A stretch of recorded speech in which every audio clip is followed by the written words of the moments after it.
Hola, j'espère que vous allez bien, je suis trop contente de vous retrouver dans cette vidéo. On va faire une FAQ sur le sujet de l'allaitement, du tir-allaitement, etc. En fait, je vous ai demandé de me poser un peu vos questions sur Insta et j'ai vraiment eu tellement de questions sur le sujet de l'allaitement que je me suis dit qu'il fallait que je vous fasse une vidéo dédiée pour essayer d'y répondre au mieux. Sachant que du coup je suis pas du tout conseillère en lactation, je suis juste une jeune maman. Edouard a bientôt 3 semaines, donc il est d'ailleurs en portage avec moi parce qu'il fait des petites crises de maux de ventre depuis cet après-midi. Je me suis dit que du coup ce serait cool de vous faire un petit peu mon retour d'expérience, donc je vais prendre un petit peu toutes vos questions sur mon téléphone. Et comme ça je vais pouvoir vous répondre au mieux. J'espère que ce sera assez précis et que ça va vous aider. N'hésitez pas à me poser d'autres questions dans les commentaires, s'il faut je ferai une partie 2 de la FAQ. C'est parti, on commence tout de suite. Donc première question, coucou, qu'as-tu mis en place pour réussir ton allaitement? As-tu eu des crevasses? Alors, ce que j'ai mis en place, écoutez, pas grand chose. Du moins avant la grossesse, enfin pendant la grossesse, rien du tout. Il y a des gens qui, il y a des femmes qui se posent la question s'il faut préparer l'allaitement. On peut rien faire en soi, sachant que on va avoir du colostrum sur les premiers jours après l'accouchement et qu'ensuite il va y avoir la montée de lait parce que bébé va être au sein, etc. En général c'est le 2 ou le 3e jour. Moi c'était le 3e jour après l'accouchement, sachant que j'ai accouché très tôt le vendredi et j'ai eu ma montée de lait le lundi. Non, le dimanche, sur le 3e jour c'était le dimanche. Et du coup j'étais toujours à la maternité parce que je suis sortie le lundi et donc en fait pour ce que j'ai mis en place j'ai pas mis grand chose, je me suis surtout fait aider par les sages-femmes. Ça faut pas hésiter à demander à la maternité, mais comme elles sont là jour et nuit, en fait elles m'ont montré les positions que je devais adopter, elles m'ont un peu expliqué comment ça allait se passer, elles m'ont dit qu'il fallait que je fasse téter un sein pendant 10 minutes puis l'autre, surtout au début quand il y avait le colostrum. Entre deux on changeait la couche parce que bébé s'endort en fait, donc ça le restimule un peu. Et puis ensuite elles m'ont dit que pour l'allaitement c'était à peu près pareil, si ce n'est qu'en général on essaie de vider un sein puis de passer à l'autre. Mais voilà, globalement en fait c'est surtout les sages-femmes qui m'ont expliqué comment faire, et en théorie je savais à peu près, mais en pratique c'était hyper différent. Donc le mieux c'est vraiment de voir à la maternité à ce moment-là. Mais voilà, on a toute l'aide qu'il faut, donc ça c'est cool. Et non, je n'ai pas eu de crevasses, j'ai eu parfois des petites douleurs, un peu de sensation de brûlure. Mais j'utilisais une crème, c'est l'anoline de l'Asino je crois. Et je mettais du cellophane par-dessus pour pas que ça parte sur les vêtements. Et voilà, j'ai fait ça pendant 2 semaines. À chaque fois qu'il avait tété, je mettais la crème. Et puis du coup, j'ai pas eu de crevasse du tout. Et aujourd'hui, je ne la mets pas. Sauf si je sens que j'ai un peu des sensations de brûlure dans la journée. Je la mets la nuit. Parce que de 21h30 à peu près à 4h du matin, Edouard ne t'aide pas du tout. Je tire mon lait en fait. Et c'est mon mari qui lui donne, donc au biberon. Donc du coup non, j'ai pas eu de crevasses, mais je sais que cette crème elle est bien en tout cas pour prévenir voire guérir les crevasses quoi. Deuxième question, après l'accouchement et durant l'allaitement, qu'est-ce qui est interdit de consommer? Alors rien du tout si ce n'est l'alcool. J'ai posé la question aussi à ma sage-femme pour savoir s'il y avait des choses qui étaient quand même déconseillées, si ce n'est des choses qui peuvent donner la diarrhée à bébé comme du chou, des trucs comme ça. Globalement, il n'y a rien d'interdit, du moins tout ce qui est interdit pendant la grossesse n'est pas interdit pour l'allaitement, sauf l'alcool. Là, pour le coup, ça c'est rédhibitoire, vraiment pas d'alcool. Ensuite, quelle est la marque de ton tire-lait? Est-ce une location? Alors en fait, j'ai testé 2 tire-laits. Le premier, c'était le Moon Pro de Symbiose, donc c'est un tire-lait médical qu'on m'a prêté gratuitement à la pharmacie. Donc ça d'ailleurs, petite info pour les filles qui souhaitent allaiter ou être tire-allaitantes mais qui savent pas encore comment ça va se passer pour la lactation. En sortant en fait de la maternité, on vous fait une ordonnance pour avoir un tire-lait gratuit. Donc vous payez juste 10 ou 15 euros je crois, c'est pour les tétrelles et tout ça, parce que ça c'est à l'usage unique. Mais ensuite la location du tire-lait elle est gratuite. Donc en fait on vous fait une ordonnance pour je crois 10 semaines, c'est à peu près 2 mois et demi. Et comme ça vous pouvez en fait tirer votre lait avec le tire-lait médical. Alors moi j'avais le tire-lait médical, je l'ai utilisé pendant 1 semaine, sauf que j'aimais pas du tout. J'aimais vraiment pas le fait de devoir tenir les tire-laits, enfin je sais pas si c'est parce que c'était pas la bonne taille, mais pourtant on a vérifié avec la pharmacienne quoi. On a pris la taille de tétrelle qu'il fallait. Des fois si je me mettais un peu trop en arrière ça coulait, enfin bref j'étais pas à l'aise avec ce truc là, puis ça me saoulait de le tenir pendant 30 minutes. Je pouvais rien faire. Donc j'ai commandé un tire-lait portatif. Enfin 2 tire-laits main libre ça s'appelle, vous savez qu'on vient mettre. Donc moi il est de la marque Nullie, N-U-L-I-I-E, et pour le coup il est vraiment top. Écoutez, je tire très bien mon lait avec, donc je sais que c'est pas forcément recommandé d'utiliser les tire-laits main libre, surtout au début, mais pour le coup je l'utilise 2 fois par jour. J'utilise vers 21h quand je tire mon lait pour le soir pour mon mari, et je l'utilise vers 4h30 du matin quand je tire mon lait pour la nuit suivante. Donc j'utilise 2 fois et le reste de la journée bébé est au sein 100%. Donc j'ai pas de soucis de lactation pour le moment, mais c'est pas forcément ce qui est le plus recommandé au début. Les tire-laits médicaux sont plus recommandés, donc voyez avec la maternité, franchement le prêt est gratuit, donc ça c'est cool. Est-il possible d'avoir des détails sur votre organisation pour la partie biberon sein ainsi que la routine de conservation du lait? Très bonne question. Alors pour ce qui est de l'organisation pour la partie biberon et sein, donc c'est ce que je vous disais juste avant, en gros ce qu'on fait c'est que moi je tire mon lait le soir vers 21h, donc je tire les 2 seins. En général j'arrive à avoir... En fait si j'ai allaité Edouard pas longtemps avant, je vais avoir peut-être 250 ml au total. Si je l'ai pas allaité, je peux peut-être même avoir un peu plus, ou peut-être 100, enfin ouais 200 à peu près. Et si je l'ai pas allaité, j'ai un peu plus. Donc ça dépend vraiment, mais du coup ce que je fais c'est que soit je l'ai allaité 1 heure avant et du coup bah, je tire mon lait directement parce que je sais qu'il va pas retéter tout de suite, soit je l'ai pas allaité depuis 2-3 heures et là j'attends qu'il se réveille pour l'allaiter, ensuite je tire ce qui reste et je passe le relais à mon mari, donc moi j'ai de la chance, il travaille de la maison avec moi, du coup on a juste en fait calé des rythmes, enfin on s'est calé tous les deux sur un rythme. Lui en gros il assure de 21h30 à 4 voire 5h du matin.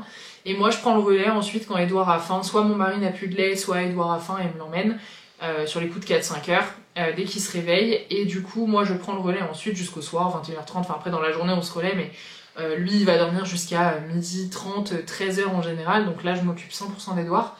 Et du coup bah, je lui tire mon lait une fois à 21h30 et une fois quand je me réveille à 4h et quelques du matin. Mais là c'est le lait qu'il utilisera sur la nuit suivante du coup. Et le reste du temps, Edouard est 100% au sein. Donc voilà, après le reste de la journée, il est vraiment à la demande au sein. Et pour les biberons, il est aussi à la demande. Souvent, on me demande la quantité qu'on lui donne. En fait, on remplit le bibi. On met un peu et on voit s'il a encore faim, on en remet. Enfin bref, voilà, on fait vraiment à la demande, quoi. Et entre deux, il dort. Donc ça, c'est plutôt cool, ça fonctionne bien. Et pour ce qui est de la conservation, bah, quand je tire mon lait, je le mets au frigo, sachant que le lait est conservable 4 heures à température ambiante, 4 jours au frigo et 4 mois au congélateur, à peu près. Donc, pardon, ce que je fais, c'est que je tire mon lait. Si on voit qu'Edouard est en train de se réveiller, bah, je le mets direct dans le biberon et puis comme ça, il lui donne dans l'heure qui suit, donc c'est bon pour le température ambiante pendant 4 heures.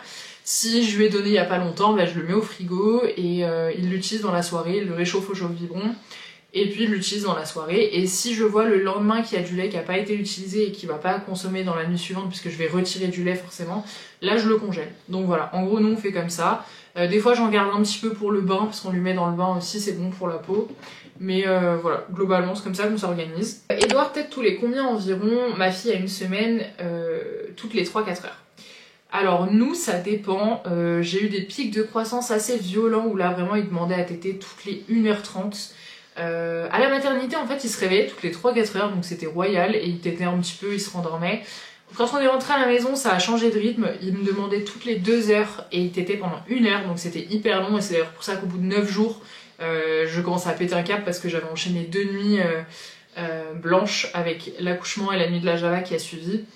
Et ensuite, bah, je me réveillais, j'ai mal dormi à la maternité, j'étais pas très sereine. Et puis quand on est rentré, bah, du coup, il me demandait toutes les 2 heures pendant 1 heure. Donc je voulais faire le calcul, mais je dormais 3 heures par nuit, toutes les 2 heures. Enfin, c'était vraiment n'importe quoi. Donc ça, au bout de 9 jours, en fait, j'en pouvais plus. C'est pour ça que j'ai commencé à tirer mon lait. Et ensuite, ça s'est un petit peu espacé. Il a eu vraiment une phase pendant 3-4 jours où vraiment il mangeait toutes les 1h30. C'était assez fatigant mentalement et physiquement. Et puis là, on est plutôt sur toutes les 3 heures, je dirais. En gros, il dort 2 heures, 2h30. Et le temps qu'il se réveille, etc., après, il commence à demander un petit peu. Donc, je dirais que je l'allaite toutes les 3 heures. Donc, c'est quand même beaucoup plus gérable. Et c'est à peu près pareil son rythme de nuit. Donc là, il a un rythme toutes les 2h30, 3 heures. Mais il a même pas 3 semaines, donc c'est normal. Et du coup, moi, je l'allaite vraiment à la demande toute la journée, mais j'ai quand même remarqué que c'était à peu près tous les 2h30, 3h. Alors, penses-tu que toutes les mamans peuvent réussir l'allaitement? Alors, je pense que oui, mais certaines mamans, elles ont vraiment besoin d'aide. Moi, personnellement, au tout début, je galérais parce qu'Edouard avait mal au ventre. En fait, je le savais pas à ce moment-là, et d'ailleurs, les sages-femmes n'ont pas remarqué que c'était ça non plus. Mais il avait tellement mal au ventre qu'en fait, il hurlait dès qu'on le mettait au sein, et j'avais vraiment du mal à l'allaiter, ce qui fait qu'il a perdu 200 grammes sur les premières 24 heures. Ensuite, ça s'est calmé. Une fois que la nuit de la Java est passée, ça s'est calmé, mais il avait beaucoup de gaz. Et heureusement que du coup, j'ai pas lâché parce que franchement, au début, je me suis dit, mais c'est un carnage en fait, c'est un enfer, je vais jamais y arriver. Et puis en fait, tant que c'était pas, on va dire, critique, on n'était pas du tout dans un état critique pour lui, bah, je me suis acharnée quoi, et finalement bah, les douleurs au ventre se sont calmées, donc il arrivait à prendre le sein sans hurler. Et puis bah, finalement j'ai réussi à l'allaiter, ensuite il a très bien pris du poids, mais il faut juste déjà persévérer et se faire aider. Parce que vraiment au début c'est pas simple, pour le coup c'est un réflexe qui est inné pour lui, mais il y a quand même toute une mise en place à prendre et c'est pas, enfin voilà, c'est pas forcément facile. Donc vraiment vous faire aider par les sages-femmes à la maternité, les auxiliaires de puériculture et pourquoi pas une conseillère en lactation si besoin, parce qu'il y en a aussi je sais à l'hôpital qui sont consultables gratuitement. Donc vraiment, voilà, vous faire aider au max parce que je pense que toutes les femmes peuvent allaiter sauf cas très rares. Mais c'est surtout qu'il faut avoir vraiment de l'aide et être aussi bien accompagné mentalement parce que c'est pas aussi facile que ce qu'on pense. Et honnêtement, je pensais que l'allaitement c'était super simple. Pour moi c'était vraiment beaucoup plus simple que de faire des biberons. Et en fait je me rends compte que pas tant que ça.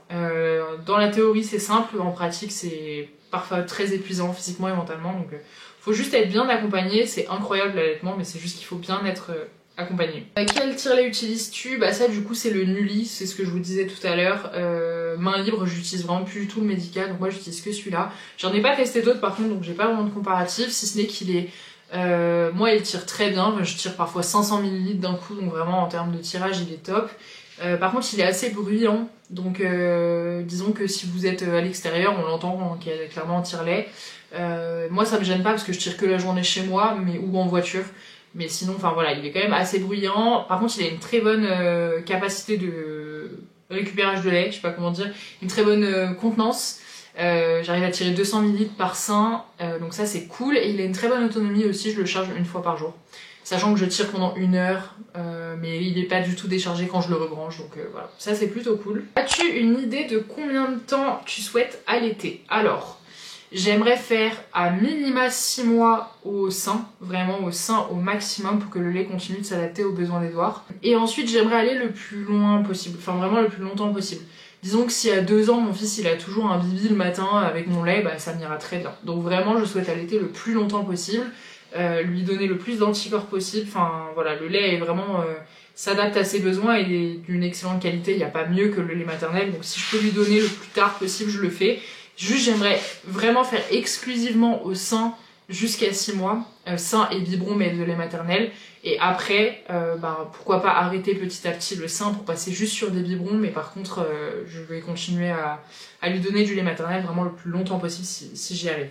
Alors comment fais-tu quand tu t'absentes? Est-ce que tu tires ton lait? Du coup j'ai pas encore eu le cas où je me suis absentée. Pour le moment, mais on va dire que les moments où je suis pas avec lui, comme la nuit par exemple, du coup oui je tire mon lait à l'avance.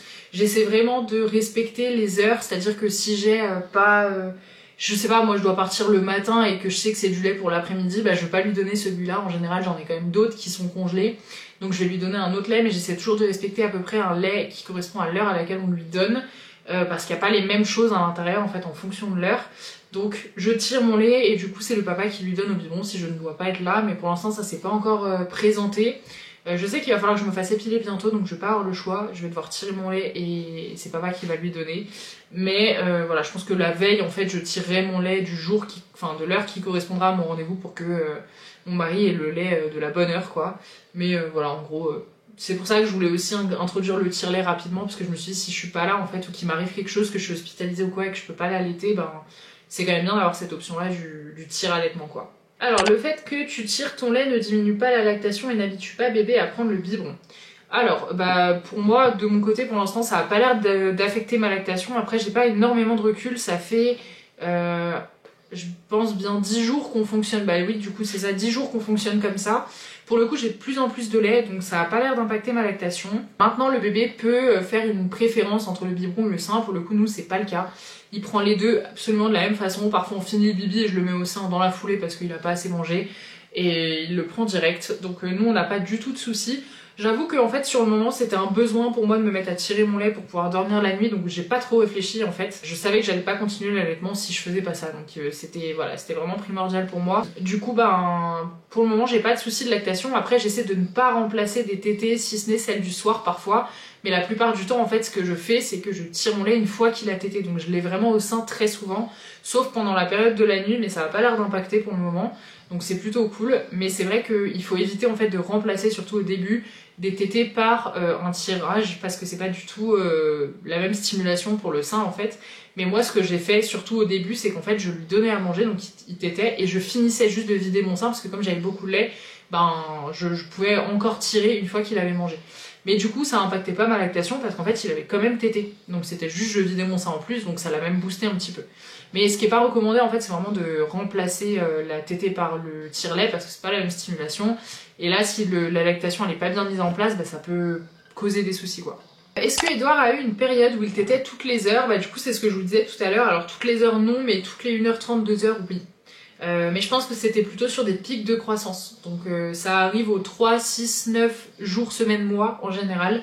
Et là ouais, pour le coup il tétait vraiment énormément. Même mon mari qui lui donnait le biberon la nuit me disait mais il a fait que manger. Donc on a eu cette phase là, mais ça en général c'est les pics de croissance, donc ça dure pas dans le temps. Je crois que ça dure à peu près 48 heures. Mais c'est vrai qu'au début ils sont fréquents parce que 3, 6, 9 jours ça s'enchaîne. Et ensuite 3 semaines, bah du coup c'est genre 21 jours, donc après les 9 jours on en reprend un. Enfin bref, c'est quand même assez hard. Mais c'est pas tout le temps, c'est pas tout le temps. As-tu eu des douleurs les premiers jours de l'allaitement? Alors, des douleurs non, par contre je le plaçais pas très bien, donc je sentais que ça me tirait un peu sur le sein, mais je peux pas dire que c'était des douleurs, ça me gênait un petit peu. Et puis comme j'ai bien mis les crèmes et tout, franchement j'ai pas eu de soucis particuliers, donc en vrai, plutôt cool. Pourrais-tu nous expliquer la première semaine d'allaitement plus ton organisation avec ton chéri? Alors bah du coup la première semaine il n'y avait pas d'organisation. C'était totalement à la demande et bah, c'est ce que je vous disais, en fait il tétait genre toutes les 2 heures, sauf à la maternité, mais après c'était vraiment toutes les 2 heures pendant 1 heure. Je crois qu'il m'a enchaîné les pics de croissance en fait. Donc il y avait vraiment aucune organisation, c'était juste à la demande. Je le mettais au sein, dès que je sentais que j'avais un sein qui était plus vite que l'autre, bah, je me mettais sur l'autre. Celui qui était le plus plein quoi, mais c'est tout. Et c'est après qu'on a trouvé l'organisation dont je vous ai parlé, mais au départ il y avait rien d'organisé, enfin c'était n'importe quoi en fait, c'était juste je le mettais au sein quand il me demandait, et je crois que de toute façon il n'y a pas grand chose à faire d'autre. Combien durent les tétés environ? Alors, bah du coup au début c'était vraiment 1 heure toutes les 2 heures, donc c'était super long. Et en fait j'avais tendance à le stimuler un peu pendant la tétée, je lui frottais le pied ou l'épaule parce qu'en fait il s'endormait tout de suite quasiment. Mais du coup ça durait longtemps parce qu'il se réveillait, après il tétait, après il faisait de la tétée de réconfort, enfin c'était un peu un cercle vicieux. On le changeait entre deux, mais on va dire que la totalité entre le moment où il commençait à téter et le moment où il finissait et il s'endormait avec le change au milieu, ça durait 1 heure à peu près, donc c'était quand même assez long, voire 1h30 des fois. Maintenant on est plus sur, je dirais, 15 minutes par sein. Il va téter 15 bonnes minutes avec vraiment des grosses déglutitions. En général je le change entre deux parce qu'il fait caca dès qu'il tète. Et ensuite je le remets à l'autre sein 15 minutes, pareil, et après généralement il s'endort. S'il a fait caca, je le rechange. Parfois il veut encore le sein du coup derrière, et là il refait pas, donc bah je le fais. Et parfois il fait pas caca, donc là par contre s'il s'endort, je le laisse s'endormir. Mais voilà, ça dépend un peu, mais je sens quand même qu'il commence à être efficace. Et du coup c'est, je pense, 10-15 minutes de tétée efficace. Après des fois ça part sur du réconfort, donc là je glisse la tétine à la place. Mais voilà, globalement c'est à peu près ça. Alors, fais-tu une alimentation mixte ou que allaitement où tu tires ton lait et donc biberon et sein? Alors, si je ne dis pas de bêtises, l'allaitement mixte, ça veut dire donner du lait maternel et donner du lait infantile, donc du lait qu'on achète en magasin. Donc moi, c'est uniquement de l'allaitement, par contre c'est de l'allaitement biberon et sein, du coup biberon la nuit et sein la journée. On va dire qu'il est à 90% au sein et 10% au biberon, du coup. Peux-tu donner des tips pour l'allaitement? Je suis à 2 doigts d'arrêter tellement j'ai mal. Alors ça dépend où t'as mal. Du coup si t'as mal au mamelon, bah peut-être faire les soins comme je te le disais, et peut-être essayer d'alterner avec un bibi si c'est possible, pour que tu puisses laisser en fait tes mamelons récupérer un petit peu. Moi je sais que ça m'a aidé aussi, parce que quand il tétait toutes les 2 heures ça devenait vraiment inconfortable, et le fait de sauter des tétés et de donner au papa avec le biberon, ça laissait le temps à mes seins de récupérer, donc ça c'était plutôt cool. Si c'est le sein en général qui te fait mal, tu peux mettre du chaud avant la tétée et du froid après. Moi c'est ce que j'ai fait pendant la montée de lait et ça m'a vachement aidé. Donc ça peut être un bon tips. Question suivante, comment sais-tu la taille des embouts de tétons pour le tire-lait? Alors en pharmacie on m'a donné une petite plaquette avec des petits trous, et en fait il suffisait que je mette mon téton à l'intérieur, et celui qui était le plus proche du téton, il fallait à peu près 1 mm autour, mais que ce soit vraiment la taille du téton. Bah c'était ma taille de tétrelle. Alors pour le coup ils l'avaient pas, donc ils m'ont donné une taille au-dessus ou 2 tailles au-dessus, je sais plus. donc c'est pas le top et c'est peut-être pour ça d'ailleurs que j'ai pas trop aimé ce tire-lait là parce qu'à mon avis c'était pas la bonne taille. Mais en gros il y a ça donc à la pharmacie quand vous demandez le tire-lait médical, et sinon quand vous commandez un tire-lait en fait pareil on vous envoie une petite plaquette avec des trous, et en général il y a plusieurs tailles de tétrelles et si jamais ça vous correspond pas vous pouvez commander la taille de tétrelle qu'il vous faut sur le site, mais en général ils en envoient quand même 3-4 donc il y a moyen de trouver la bonne. Il faut surtout pas croire que tous les tire-laits nous vont. Il faut vraiment la bonne taille de tétrelle, c'est hyper important pour bien tirer et pas avoir mal. Bonjour, quelle est la marque de biberon que vous utilisez? Alors moi c'est le Suavinex 0 mois 00 avec des bilans je crois, donc c'est un biberon sur lequel on avait eu pas mal de retours et on nous avait dit que c'était justement un des plus adaptés pour l'allaitement. Et c'est vrai que Edouard en fait il fait pas de différence entre le biberon et le sein, il prend les deux de la même façon. Donc a priori ça doit être un débit qui est correct. On m'a dit qu'il n'y avait pas de confusion possible mais plutôt que le bébé pouvait avoir une préférence. Donc c'est vrai que là pour le coup c'est pas le cas, il prend vraiment les deux de la même façon. Donc celui-là moi je vous le recommande si vous allaitez, après j'en ai pas testé d'autres donc je pourrais pas vous faire de comparatif. Mais franchement il fait vraiment bien le taf et au final on lui a donné aucun souci derrière. Je vous mettrai de toute façon les liens de tous les produits que j'évoque dans la barre d'infos, je mettrai des liens Amazon, nous c'est sur ça qu'on les a commandés. Mais comme ça vous pourrez aller checker si jamais, mais en gros ouais Suavinex, nous on en est vraiment super contents. Je suis hyper stressée de hyper intéressée de ton ressenti, comment tu procèdes sur le fait de l'allaiter et tirer aussitôt? J'aimerais faire pareil mais on me déconseille de tirer pendant le premier mois. Alors moi on m'a dit la même chose, enfin en fait quand j'en ai parlé à ma sage-femme elle m'a dit en gros c'est pas recommandé donc si vous pouvez attendre c'est mieux parce qu'en fait la lactation est pas forcément bien mise en place et c'est le fait de mettre bébé au sein qui va susciter la lactation derrière quoi, qui va entraîner une bonne lactation derrière. Donc c'est vrai que c'est pas toujours recommandé, c'est pour ça qu'en fait sur les premiers jours j'ai pas remplacé de tété par un tirage. Je me suis pas levée la nuit pour tirer sans qu'Edouard ait tété. Il y a un moment où je tire pas pendant 6 ou 7 heures, ça oui, mais par contre je le mets toujours au sein en fait. Il y a jamais un moment où j'ai juste tiré mon lait sans l'allaiter avant au sein. Donc en fait il y a quand même toujours une stimulation au sein et ensuite je tire ce qu'il me reste, sachant que j'ai beaucoup de lait, je tire ce qu'il me reste au tir-allaitement, mais du coup je pense que j'impacte pas la lactation parce qu'en fait Edouard est au sein. C'est pour ça que moi en fait je me suis permise de tirer mon lait avant parce que j'ai fait comme ça. Et encore une fois mon lait, j'en ai vraiment beaucoup, je crois que c'est cette nuit j'ai tiré 500 ml donc vraiment j'en ai beaucoup. Donc ça a pas l'air d'impacter ma lactation, à voir sur le temps, mais là du coup ça fait 10 jours que je fais ça. Et écoutez ça fait que d'augmenter donc ça a pas l'air d'impacter négativement. Après si vous le sentez pas, le faites pas, moi c'est juste que ça m'a paru logique en fait. C'est juste que je me suis dit mais de toute façon j'ai pas d'autre option. Je peux pas continuer comme ça et le fait de pas dormir de toute façon ça impacte la lactation aussi. Donc ça me paraissait plus risqué de continuer de pas dormir et d'être aussi épuisée que de tirer mon lait après une tétée en fait. Donc voilà, du coup nous on a fait comme ça. Tu tires ton lait combien de fois et combien de temps? Merci, du coup je le tire 2 fois par jour, donc le soir et dans la nuit vers 4h30 du matin. Sauf si je dois sortir ou qu'on sait qu'on sort quelque part. Ça m'est arrivé d'allaiter Edouard du coup et de tirer mon lait juste derrière parce qu'on avait un rendez-vous chez le pédiatre ou quoi et qu'on voulait avoir un bibi en fait de lait dispo. Donc ce que je fais dans ces cas-là, c'est que je tire mon lait juste avant qu'on parte ou dans la voiture pendant qu'on va quelque part. Je le mets dans son biberon et comme ça se conserve 4 heures à température ambiante, on sort jamais plus de 4 heures, donc je le laisse dans le bibi et si jamais finalement il boit pas, je mets juste ça dans un petit pot au frais et je l'utilise pour le bain. Par contre je ne lui donne pas si je l'ai laissé genre 2 ou 3 heures à température ambiante. Je m'amuse pas à le regarder 4 jours au frigo parce que les temps ne s'additionnent pas. Donc comme je sais pas trop en fait à quel moment il va plus être bon, si je sais que j'ai tiré du lait et qu'il le boit pas, je le mets au frigo et je le garde pour le bain, ou alors je le congèle si j'en ai déjà et je le garde pour le bain, mais je lui donne pas à boire du coup. Comment sais-tu qu'il a envie de téter et non un besoin de succion? Alors je vous avoue que je reconnais pas encore les pleurs de faim parce qu'en fait Edouard il pleure pas en général. Je capte avant qu'il ait faim. Déjà quand il se réveille, en général il a faim. Donc je vais guetter un petit peu plus parce que une fois qu'il est bien éveillé ou qu'il a mangé mais qu'il s'est pas endormi, là il va pas redemander. Mais c'est vrai que quand il se réveille d'une sieste, en général il va manger. Dans les 15 à 20 minutes qui suivent, il prend un peu le temps de se réveiller, mais bon, en général, il mange dans la foulée. Premier signe, moi, qui m'aide pas mal, c'est qu'il met ses mains dans sa bouche. Donc ça, j'avais vu qu'un nouveau-né, en fait, qui met ses mains à la bouche comme ça, en général, c'est qu'il a faim. Donc ça a jamais loupé, à chaque fois qu'il a mis ses mains dans la bouche, je l'ai pris, je l'ai mis au sein, il a mangé direct. Donc les mains dans la bouche. Le deuxième truc, c'est quand je lui mettais sa tétine, parce que parfois je savais pas s'il avait un besoin de succion ou pas, et ben j'ai remarqué en fait qu'il la prenait pas de la même façon. En gros, quand il a pas vraiment besoin de manger, il va prendre sa tétine mais vraiment tout doucement, et puis il va la téter comme quand il tète une tétine en fait, avec un très bon rythme. Alors que quand en fait il a faim, déjà il attrape la tétine de manière hyper violente, comme s'il cherchait mon sein, vous voyez la bouche ouverte comme ça, et puis hop il la gobe. Donc là je me dis ah ouais ok. Et ensuite il fait des grosses suctions, sauf que y a pas de lait qui sort vu que c'est la tétine. Donc là je capte pareil que c'est qu'il a envie de manger et pas de faire de la tétée réconfort.